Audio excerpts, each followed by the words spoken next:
ESPN's Chris Haynes went on Tim Kawakami's podcast for The Athletic and said he's hearing rumors that Rockets forward Trevor Ariza would take a pay cut to join Golden State.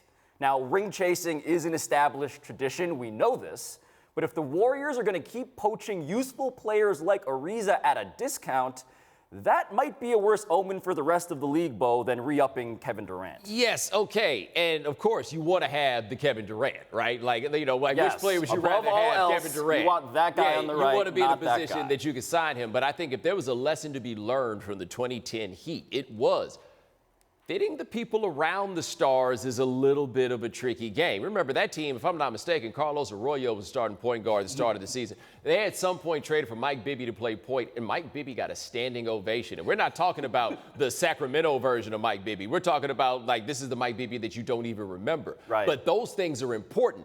Hey, man, if you get a dude like Trevor Ariza who can do the two things that are most important for a perimeter player in the NBA right now, shoot three-pointers and play defense, if they plug that in and, like, instead of Nick Young, like, how much better does that wind up making this team? Because so much of what you got to do in the NBA, your top line or your best players, yeah, they can be good, but what happens to leads, what happens to the margins when you have to go to those other guys? And when you get easier to hang close when you go to the other guys, man, that's not fair. Trevor Ariza belongs in the bargain bin of two-way players, and that is a kind of special category because they can play offense and actually defend.